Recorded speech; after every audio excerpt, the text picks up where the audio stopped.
O deserto, um lugar de silêncio, de solidão e de provação. Ali, onde o calor queima a pele e a areia parece não ter fim, uma nação inteira aprendeu que a liberdade não se conquista apenas com passos apressados, mas com corações moldados pela disciplina de Deus. Imagine o som do vento cortando o ar, levantando nuvens de poeira que se dissipam como memórias de um povo que ousou desafiar o Criador. É nesse cenário árido que surge a figura de Moisés, seu rosto marcado pelo tempo, seus olhos refletindo a dor e a esperança de uma geração. Suas palavras não são apenas lembranças, mas advertências gravadas no coração da história.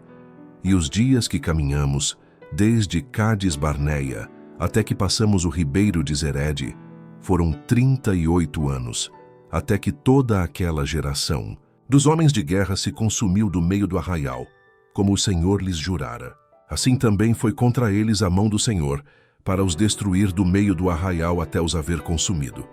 Deuteronômio 2, 14 e 15 este. Não é apenas o relato de uma caminhada perdida nas areias do tempo, mas um convite para entender como Deus transforma provações em lições eternas. E como até no silêncio do deserto, sua voz continua ecoando para nós hoje. O vasto deserto se estende infinitamente sob um céu implacável. O vento carrega grãos de areia que dançam como lágrimas de uma nação perdida. Ao longe, uma multidão caminha, não mais com a esperança vibrante do êxodo, mas com os passos pesados de quem carrega o peso da desobediência. Durante quase 40 anos, os filhos de Israel perdem-se de vista na obscuridade do deserto. O rosto envelhecido de Moisés surge com o peso, seus olhos refletindo décadas de dor e liderança. Suas palavras ecoam como um lamento profético.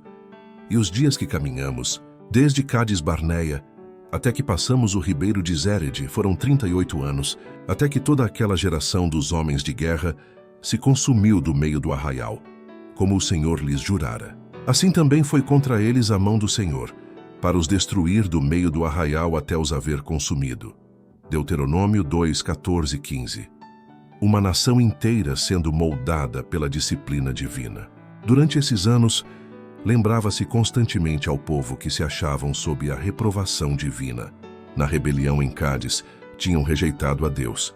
E Deus, durante aquele tempo, os rejeitara. Visto que se haviam mostrado infiéis para com o seu conserto, não deveriam receber o sinal desse conserto, o rito da circuncisão. Seu desejo de voltar à terra da escravidão mostrara serem eles indignos da liberdade, e a ordenação da Páscoa, instituída para comemorar o livramento do cativeiro, não deveria ser observada. Mas mesmo na disciplina, a misericórdia de Deus permanece. O tabernáculo no centro do acampamento, sua cortina tremulando ao vento, testemunha silenciosa de que nem tudo estava perdido.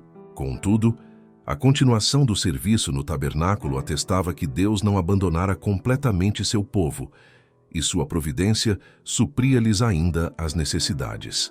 Moisés ergue os braços, sua voz carregada de uma verdade que transcende a dor presente. O Senhor teu Deus te abençoou em toda a obra das tuas mãos. Ele sabe que andas por este grande deserto. Estes 40 anos o Senhor teu Deus esteve contigo. Coisa alguma te faltou. Deuteronômio 2, 7. Os levitas entoam seu cântico de gratidão, suas vozes se elevando sobre as tendas. Tu, pela multidão das tuas misericórdias, os não deixaste no deserto. A coluna de nuvem nunca deles se apartou de dia, para os guiar pelo caminho, nem a coluna de fogo de noite, para os alumiar e mostrar o caminho por onde haviam de ir. E deste o teu bom espírito para os ensinar. E o teu maná não retiraste da sua boca. E água lhes deste na sua sede.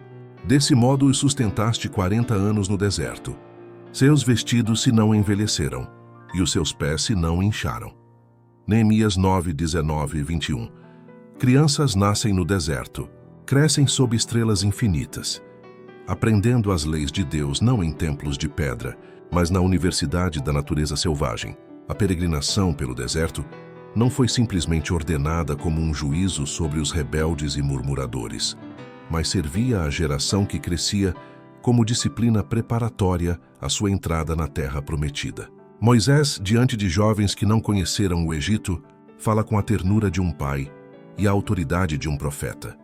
Como um homem castiga a seu filho, Assim te castiga o Senhor teu Deus, para te humilhar e te tentar, para saber o que estava no teu coração, se guardarias os seus mandamentos ou não. E te deixou ter fome, e te sustentou com o maná, que tu não conheceste nem teus pais o conheceram, para te dar a entender que o homem não viverá só de pão, mas que de tudo o que sai da boca do Senhor, viverá o homem. Deuteronômio 8:5. 3. Achou-o na terra do deserto, e num ermo solitário cheio de uivos. Trouxe-o ao redor, instruiu-o, guardou-o como a menina do seu olho. Em toda a angústia deles foi ele angustiado, e o anjo da sua face o salvou. Pelo seu amor e pela sua compaixão, ele os remiu, e os tomou, e os conduziu todos os dias da antiguidade. Isaías 63:9. Mas a história tem suas sombras, faces endurecidas, corações que se recusam a aprender. Todavia, os únicos relatos de sua vida no deserto são exemplos de rebelião contra o Senhor. Da revolta de Coré, resultou a destruição de 14.000 pessoas de Israel. E houve casos isolados que mostram o mesmo espírito de desdém pela autoridade divina. Uma tenda se agita violentamente. De dentro sai um jovem de olhar desafiador, filho de israelita e egípcio, carregando o peso de duas heranças que se contradizem. Uma ocasião, o filho de uma mulher israelita e um egípcio, sendo este da mistura de gente que com Israel subira do Egito, deixou a parte que lhe era própria no acampamento, e entrando na dos israelitas, pretendeu ter direito de armar sua tenda ali. Isto a lei divina lhe vedava fazer, sendo os descendentes de um egípcio excluídos da congregação até a 3ª geração. Uma contenda surgiu entre ele e um israelita, e a questão, sendo referida aos juízes, foi decidida contra o transgressor. Enraivecido com esta decisão, amaldiçoou o juiz, e no ardor de sua paixão blasfemou do nome de Deus. Foi imediatamente levado perante Moisés. Havia sido dada esta ordem: quem amaldiçoar a seu pai ou a sua mãe certamente morrerá. Mas disposição alguma fora tomada para atender a este caso. Tão terrível era o crime que foi sentida a necessidade de direção especial de Deus. O homem foi posto em guarda até que se pudesse saber a vontade do Senhor. Deus mesmo pronunciou a sentença. Por determinação divina, o homem blasfemo foi conduzido para fora do acampamento e apedrejado. Aqueles que tinham sido testemunhas do pecado colocaram as mãos sobre sua cabeça, testificando desta maneira solenemente da verdade da acusação contra ele. Então atiraram as primeiras pedras e o povo que estava ao lado uniu-se a seguir na execução da sentença. Moisés proclama: e aos filhos de Israel falarás dizendo: qualquer que amaldiçoar o seu Deus levará sobre si o seu pecado. E aquele que blasfemar o nome do Senhor certamente morrerá. Toda a congregação certamente o apedrejará. Assim o estrangeiro como o natural, blasfemando o nome do Senhor, será morto. Levítico 24:15, 16. Aos que porão em dúvida o amor de Deus e sua justiça, infligindo tão severo castigo por palavras faladas no ardor da paixão. Mas tanto o amor como a justiça exigem que se mostre serem as palavras inspiradas pela maldade contra Deus um grande pecado. A paga que recaiu sobre o primeiro transgressor seria um aviso para os outros, de que o nome de Deus deve ser tido em reverência. Mas caso se houvesse permitido que o pecado deste homem passasse sem punição, outros se teriam desmoralizado. E como resultado, muitas vidas finalmente deveriam ser sacrificadas. A mistura de gente que com os israelitas subira do Egito era uma fonte contínua de tentação e dificuldades. Professavam ter renunciado à idolatria e adorar o verdadeiro Deus, mas sua primitiva educação e ensino lhes haviam modelado os hábitos de caráter e estavam mais ou menos corrompidos pela idolatria e irreverência para com Deus. Eram os que mais frequentemente suscitavam contendas e os primeiros a queixar-se e contaminavam o acampamento com suas práticas idólatras e murmurações contra Deus. Uma manhã de sábado, o silêncio sagrado é quebrado pelo som de machado contra madeira. Alguém desafia abertamente a lei do descanso divino. Logo depois da volta ao deserto, ocorreu um caso de violação do sábado, sob circunstâncias que o tornavam de uma culpabilidade peculiar. O anúncio do Senhor de que deserdaria Israel despertara um espírito de rebelião. Alguém do povo, irado por ser excluído de Canaã e decidido a mostrar seu desafio à lei de Deus, atreveu-se a uma transgressão declarada do 4º mandamento, indo apanhar lenha no sábado. Durante a permanência no deserto, fora estritamente proibido acender fogo no 7º dia. A proibição não se estendia à terra de Canaã, onde muitas vezes a inclemência do clima tornaria necessário o fogo. Mas no deserto, o fogo não era necessário para aquecer. O ato deste homem foi uma violação voluntária e deliberada do 4º mandamento. Pecado este não cometido por inadvertência ou ignorância, mas por presunção. Ele foi apanhado no ato e trazido a Moisés. Já havia sido declarado que a violação do sábado seria punida com a morte, mas ainda não fora revelado como a pena deveria ser infligida.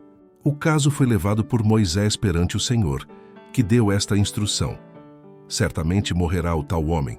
Toda a congregação com pedras o apedrejará para fora do arraial. Números 15:35.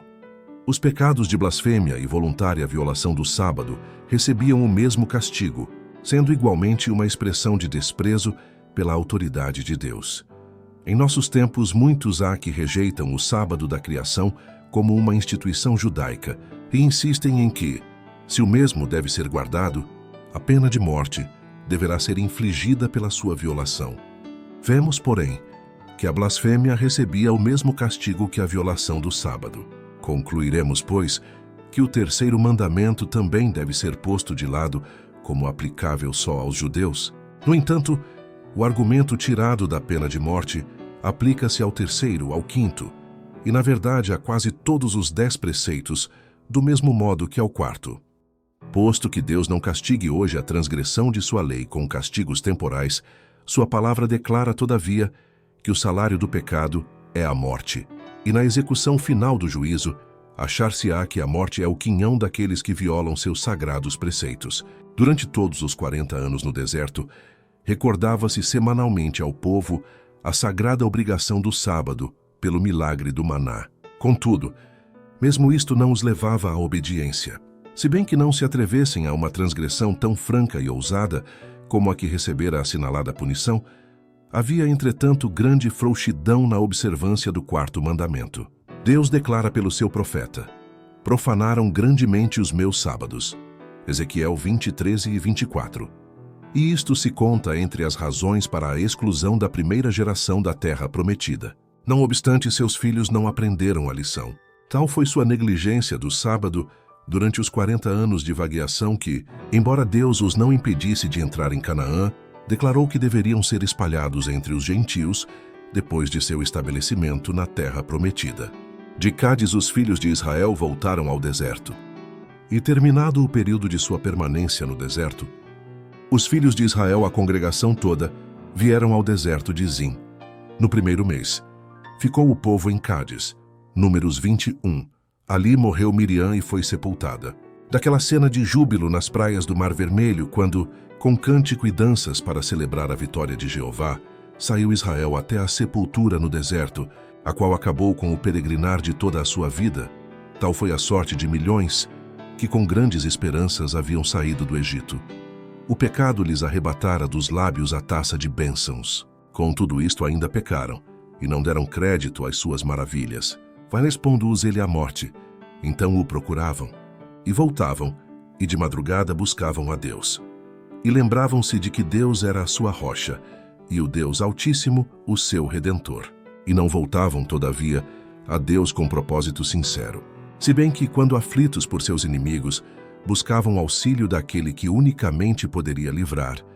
No entanto, o seu coração não era reto para com ele, nem foram fiéis ao seu conserto. Mas ele, que é misericordioso, perdoou a sua iniquidade, não os destruiu. Antes, muitas vezes, desviou deles a sua cólera, porque se lembrou de que eram carne, um vento que passa e não volta. Salmos 78, 32, 39.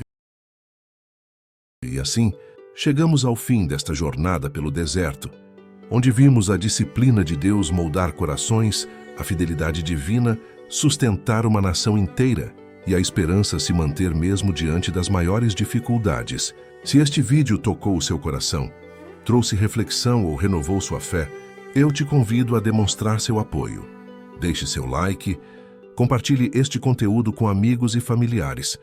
E se ainda não for inscrito, Clique em inscrever-se para não perder os próximos episódios desta série que mergulha fundo na Palavra de Deus. Cada gesto seu ajuda a espalhar estas histórias poderosas e a levar inspiração para muito mais pessoas. Agradeço por ter caminhado conosco pelo deserto da história de Israel e por permitir que essas lições toquem a sua vida.